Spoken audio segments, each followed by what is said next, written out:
হিসাবে সঙ্গে সঙ্গে থাকবে, শুধু বডিগার্ড না, সর্বক্ষেত্রে ফজরের নামাজ আগে যাবে আর মুসল্লিকে বলবে তুমি চুপ থাকো, আমি সবকিছু আমি বুঝা নিব, সবকিছু আমি এটাকে প্রতিরোধ করব, সবকিছুর সামনে আমি দাঁড়াবো, তুমি চুপ। ওই ফজরের নামাজ ছুটে যায়, দীর্ঘ রাত পর্যন্ত ওয়াজ হয়টা, এটা আমি পছন্দ করি। তো যেটা বুঝাইতেছিলাম, প্রশ্ন হোক আর কথা বলার ভঙ্গি হোক, যে যেই উম্মত আল্লাহর কাছে এত প্রিয়, এত ভালোবাসার পাত্র, আপনি আরেকটা দেখেন না, 60-70 বছর পাবো বটে, কিন্তু 70 বছরের হিসাব তো আল্লাহ আমাদের কাছে নিবেন না। প্রথম 15 বছরের তো হিসাব নিবেনই না, যতক্ষণ পর্যন্ত প্রাপ্ত বয়স্ক না হয়, ওটার কোনো হিসাব কিতাব নেই। তারপরে যতক্ষণ ঘুমে কাটবে, ওটারও হিসাব কিতাব নেই। ভালো যদি না বাসতেন তাহলে এটা কোনোদিন করতেন না, কেননা নিয়ম এটাই, ভালোবাসার পাত্রকে বেশি খাটানো হয় না, ভালোবাসার পাত্রকে আল্লাহ বেশি খাটান না, এই উম্মতকে আল্লাহ বেশি খাটাইতে চান না। এরকম শত দেখানো যায় যে আল্লাহ আমাদেরকে কতটুকু ভালোবাসে। নামাজেরটা দিয়ে দেখায় দিই, কোন উম্মতকে আল্লাহ টাকার দায়িত্ব নেন নাই, কিন্তু আমাদের নবীজির দিদের ব্যথা দেখা আল্লাহ বলছেন, নবীজি নিয়ে যান নামাজ, পরিশ্রম কমায় দিলাম বটে, কিন্তু সওয়াব কমাবো না, আপনার উম্মতের জন্য সওয়াব 50-50ই থাকবে।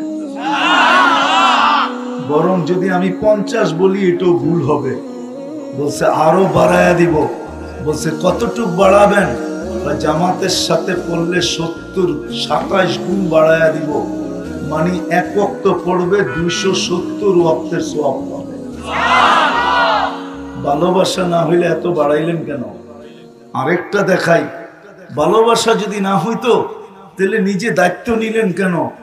আপনার উম্মত যেখানেই থাকুক না কেন, জোহরের সময় আমি ডাইকা ডাইকা পড়ায় নিব, আসরের সময় ডাইকা ডাইকা পড়ায় নিব, মাগরিবের সময় ডাইকা ডাইকা পড়ায় নিব, এশারের সময় ডাইকা ডাইকা পড়ায় নিব, ফজরের সময় ডাইকা ডাইকা পড়ায় নিব। আরেকটা যদি দেখি, আরো ভালোবাসা উচ্ছায়া পড়বে, মুসাল্লি ইউনাজি রব্বা, আল্লাহ যেন নামাজের জন্য ডাকে না, আল্লাহ যেন বলতে চায় সারা রাত্র ঘুমাইলি, সকাল হয়ে গেল, তোর সাথে তো আমার কথা হইল না, একটু উঠা আয় না, ফজরের সময় দুইজনে একটু কথা বলি না। আবার জোহরের সময় বলে সেই ফজরের সময় কথা হইল, এখন তো দুপুর হয়ে গেল, চল না দুইজনে মিললে একটু কথা বলি না। আবার যখন বিকাল হয়, সেই দুপুরে না কথা হইল, এখন তো বিকাল হয়ে গেল, চল না দুইজনে মিললে একটু কথা বলি না। আবার যখন মাগরিব হয়, সেই বিকালে কথা হয়েছে, এখন তো রাত্র হয়ে গেল, চল না দুইজনে মিললে একটু কথা বলি না। বলবেন এশা?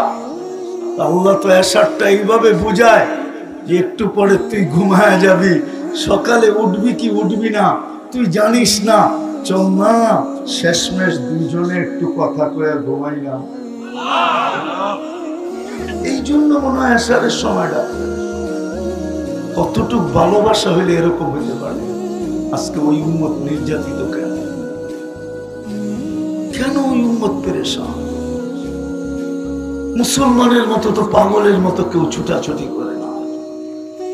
দেখবেন ছুটাছুটি, আমাদের কাছেই তো 10 লাখ আছে, সব তো মুসলমানই, ঠিক না?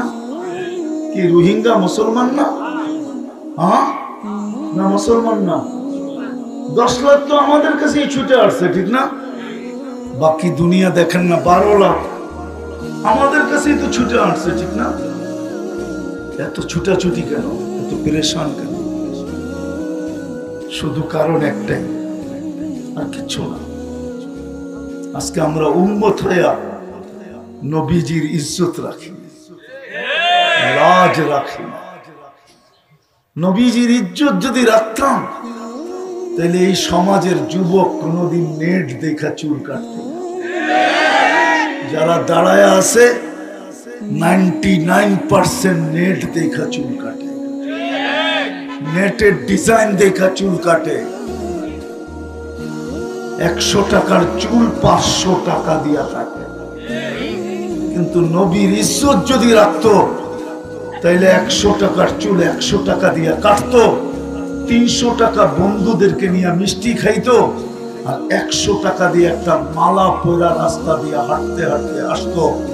সবাই জিজ্ঞাসা করতো চুল কাটলি, মিষ্টিও খাইলি, আবার মালাও পরলি, কারণটা কি?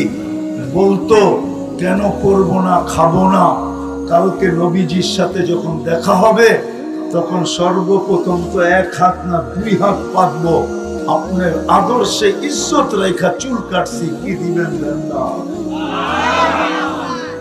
আল্লাহ, আমি তো আমার জাতিকে বুঝাইতে পারতেছি। মনে চায় মাঝে মাঝে নিজের জানটাই নিজে দিয়া দেয়, জাতিকে তো বুঝাইতে পারতেছি না। বলেন আমার যুক্তিতে লজিক আছে না নাই? আমার কথায় লজিক আছে না নাই? 500 টাকা দিয়ে চুল কাটায়, অথচ এই চুল 50 টাকা দিয়ে কাটা যায়। ঊর্ধ্বে 100 টাকা, 100 টাকার উপরে চুল কাটা কোথায় আছে? আর বলেন যুবক যে নেটের ভিতরে সার্চ দিয়া নিয়ে গেল, স্ক্রিনশট দিয়া নিয়ে গেল, ওই চুল 100 টাকায় কোন জায়গায় কাটায়? বলেন আমাকে, বলুক যুবকরা, বলুক, কি 100 টাকায় কাটে? হ্যাঁ, আরে বলে না কেন? 100 টাকায় কাটে চুল? না, 200, 300, 400, ঈদের সময় 1000 টাকা নেয়, 1000 টাকা। কিন্তু আমি যুবকদের পায়ে হাত রেখে বলবো, বলো তোমরা যে এই স্টাইলে চুল কাটো, নবীর দিলকে ছেদা কইরা এই স্টাইলে যে চুল কাটো, বলো আজ পর্যন্ত তোমাদের চুল দেখা কোন মেয়ে তোমাকে লেখা পাঠাইছে যে I.U? বলো, কি রাগ হয়ে গেল? কেউ লেখা পাঠাইছে? কোন বন্ধু মহল দেখাইতে পারবা যুবকরা যে মেয়ে লেখা পাঠাইছে তোর চুলের স্টাইল দেখে আমি লেখা পাঠাইলাম I.U?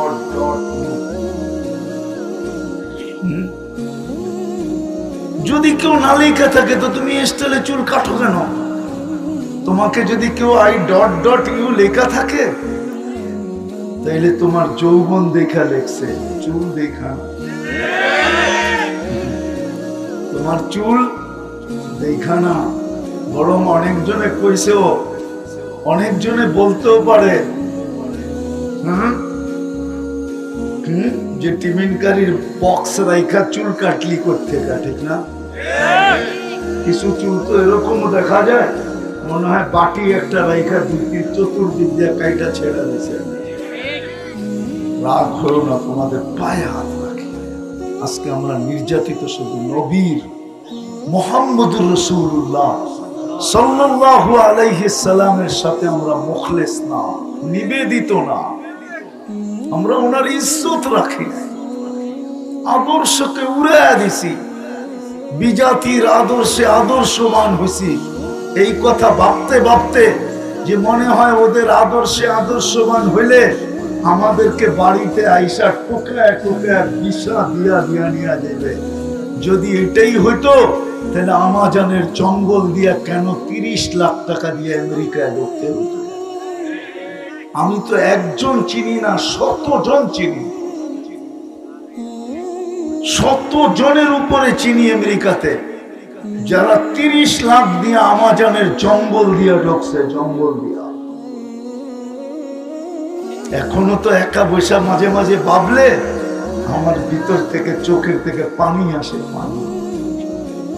2019-এর কাহিনী বহুবার বলছি আমি। যখন 2টা ছেলে আমাদেরকে বলতেছিল যে হুজুর আমরা বাংলাদেশি 3 জন ছিলাম, 2 জন তো আমরা আমেরিকায় পৌঁছে গেছি, পুলিশের হাতে ধরা খাইছি, জেলখানার থেকে বাহির হইয়া এখন খোলা আকাশে ঘুরতেছি, কিন্তু আমাদের সাথে 3য় একজন বাঙালি ছিল, ও মেক্সিকোর জঙ্গলে হারায় গেছে। জানি না আজ পর্যন্ত ওর পরিণতি কি করছে। সেও তো 30 লাখ টাকা দিয়েছে। 20 লাখ টাকা দিয়া ইউরোপে যায় কেন? মনে হয় আমি বুঝাইতে পারি না। যদি ওদের আদর্শে আদর্শবান হইলেই আমাদেরকে ভিসা দিয়া নিয়ে যেত, ভিসা দিয়া যদি নিয়ে যেত আমাদেরকে, তাইলে এই 20 লাখ টাকা দিতে হইতো কেন? 30 লাখ দিতে হইতো কেন? হ্যাঁ, দালালের পিছে পিছে ঘুরতে হইতো কেন? তাইলে তো বিকেনি পরে আমেরিকান এম্বাসিতে গেলি ভিসা। আজ পর্যন্ত তো দেখলাম না, 99টা এম্বাসি তো দেখলাম, আজ পর্যন্ত তো কত মানে দেখলাম না যে পোশাক দেখা ভিসা দিয়া দিছে। কি কমিশনার সাহেব রূপ দেখা ভিসা দিয়া দিছে? না ঢাকায় শব্দ কমু মামু দেখা ভিসা দেয়, মামু পাত্তি দেখা ভিসা দেয়, পাত্তি এবিলিটি দেখা ভিসা দেয়, রূপ দেখা ভিসা দেয় না। আমার জীবনের একটা কাহিনী আছে, যদিও আমি ব্যথা পাম দেখি কারো দিলে লাগে কিনা। আমার বড় ছেলে যেদিন মারা যায়, ওর 6 দিন পরে আমি জার্মানি এম্বাসিতে গেছি। আমার 25 দেশের সফর ছিল সামনে, কিন্তু আমার পরনে ছিল শুধু লুঙ্গি আর পাঞ্জাবি, আর এরকমই একটা রুমাল কান্দে ছিল। স্টিলের একটা পানের ডাব্বা ছিল, আমি পান খুব খাই। কিন্তু 6 দিন আগে বড় ছেলে মারা গেছে, মন মানসিকতা কিরম এটা তো জানেনি। দীর্ঘ 6 বছর নিয়ে যাকে নিয়ে আমি যুদ্ধ করছি, তার ক্যান্সার ছিল।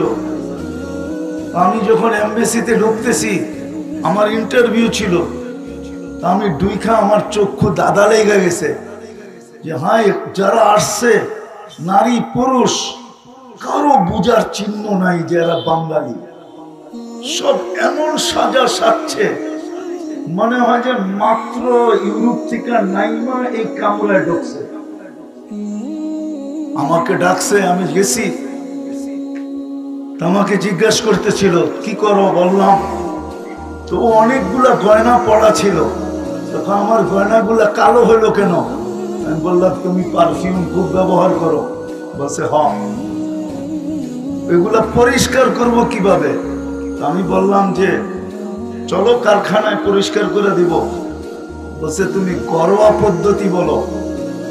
আমি ঘরোয়া পদ্ধতি বললাম। আমি দেখতেছি উপর ভিসা প্রিন্ট করতেছে, আর আমি যখন ঢুকছি তখন সবার মুখে মুস্কি হাসি ছিল যে কাকটা কুকিলের ভিতরে কোত্থেকে চলে আসলো। কাকটা উকিলের ভিতরে কোত্থেকে চলে আসলো। সবার চেহারার ভঙ্গি এটা বলতেছিল যে আমি কাক, ওরা সব উকিল। আমি দেখতেছিলাম ও ভিসা প্রিন্ট করতেছে। ইন্টারভিউ এতটুকুই শেষ। বললো এত টাকা দাও, 6000 কত টাকা জানি আমি দিলাম। বললো তুমি 10 মিনিট ওয়েট করো। ও ভিতরে গেল, যে আমাকে আবার ডাকলো 2-3 মিনিট, খালি একটা সিগনেচার নিবে। 2-3 পয়েন্ট একা পড়লো, তোমার ভিসা ওকে নিয়ে যাও। আমি যখন ভিসা এমনি এমনি দেখতেছিলাম, এমনি না এমনি এমনি, আমি বুঝাইতেছিলাম তোমরা তো সব উকিল, আমি তো কাক। দেখো তোমাদের রূপরেখা দেখা তো আমার আগেই দেওয়া দরকার ছিল, কিন্তু আমি নিয়ে গেলাম না। তোমরা এবার বসা বসা মজা দেখো, ভিসা মিলে কি মিলে না। যুবক, তোমাদের পায়ে হাত রাখা,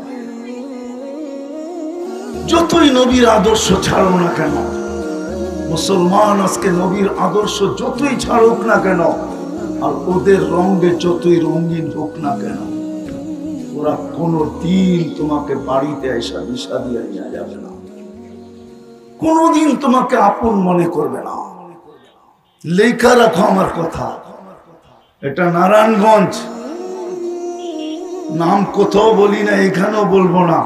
আমরা চিনি অনেককে, যারা যখন ইমিগ্রেশন ক্রস করে তো বিলকুল ওদের পোশাকে, ওদের সাজে আমার সাথে বহুতবার হয়েছে।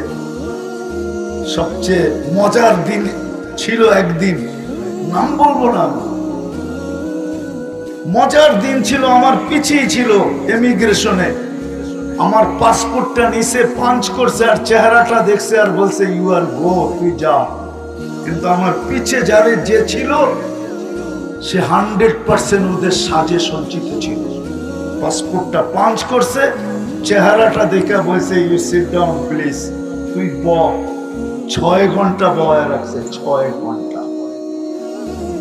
কেন? ওদের সন্দেহ জাগছে, পাসপোর্টে তো লেখা মুসলমান, এটা তো আমাদের সাজে সাজা, এটার মতলব কি?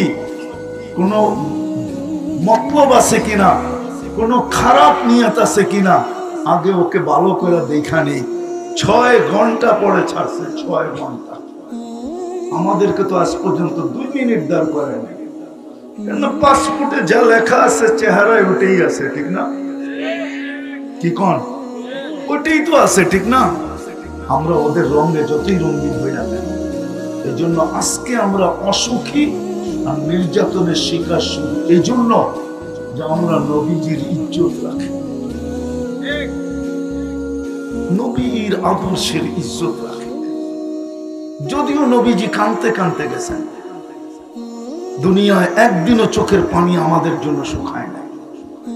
কে কি বলবে না না বলবে, আমি সত্য বলতেছি, কিতাব কাইটা দেখো, একদিনও চোখের পানি থামে নাই। জিবরিল মিকাইল জিজ্ঞাসা করছে মাজালা আরাকা তাবকি, যখনই দেখি আপনি কাঁদেন কেন? বলছে উম্মতের জন্য চোখের পানি শুকাইতে চায় না। যেদিন দুনিয়ার থেকে বিদায় নিতেছেন, মালাকুল মউত বুকে হাত রাখবে, তখনও চোখে পানি ছিল। জিবরিল জিজ্ঞাসা করছে এখনো কাঁদেন?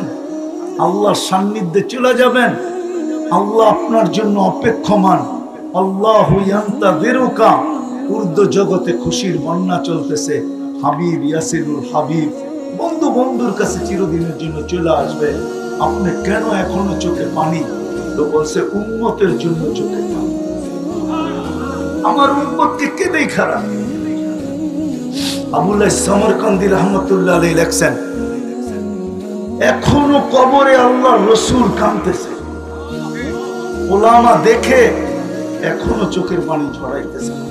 আবুল্লাহ সমরকান্দি রহমতুল্লাহ আলাইহি লেখছেন, আঙ্গুল উঠাইলে ওনার উপরে উঠাইলে ভালো হবে, আমার উপরে না উঠায়া উনি কিতাবে লেখছেন যে কবর থেকে উঠবে, আল্লাহর রাসূল কাঁদতে থাকবে, ওয়াকুল বলতে থাকবে জিবরিল আইনা উম্মতি, আমার উম্মত কোথায়? কেননা আল্লাহর রাসূল সবার আগে উঠবে। জিবরিল বলবে মা শাক্কাল আরদা আহাদুন ইল্লা আনতা, আপনি ব্যতীত জমিনের উপরে কাউকে উঠানো হয় নাই। সর্বশেষ যেটা বলতেছি এটা বড় লক্ষণীয় বিষয়। আমার জাতির ভিতরে তো পাওয়া যায় ইউনিয়ন পরিষদের একটা চেয়ার পাওয়ার জন্য বুকের তাজা রক্ত ঢেলা দিতে দ্বিধা করে না, ছোট ছোট বাচ্চাদেরকে এতিম করতে দ্বিধা করে না, মা বাবার কোল খালি করতে দ্বিধা করে না, স্ত্রীকে বিধবা করতে দ্বিধা করে না। তারপর ইউনিয়ন পরিষদের একটা চেয়ার চাই, কিন্তু কিয়ামতের দিন আমাদের নবীজি মাকামে মাহমুদ পাবে, কিন্তু বসবে না। জিজ্ঞাসা করবে, আল্লাহ জানা সত্য জিজ্ঞাসা করবে কেন বসবেন না? বলছে যে 3 জায়গায় দৌড়ায় সে বসে তো বসে কি? বলছে 3 জায়গায় দৌড়াইবেন? বলে উম্মতকে প্রতিশ্রুতি দিয়ে আসছি নিজের হাতে হাউজে কাউসারের পানি পান করব। উম্মতকে বইলে আসছি মাউইদুকুমুল হাউজ, তোমাদের সাথে হাউজে কাউসারের সাক্ষাৎ হবে, আমি উম্মতকে নিজের হাতে পানি পান করাবো।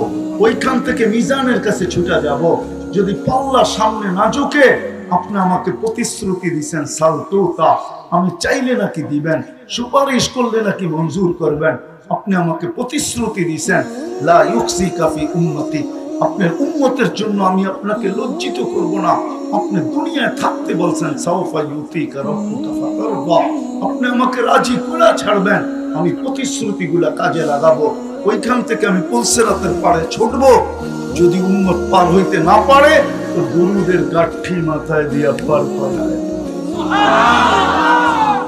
ওই নবীর ইজ্জত আজকে আমরা রাখি না, নারী না পুরুষ না যুবক না বৃদ্ধ না শিক্ষিত না অশিক্ষিত কেউ না।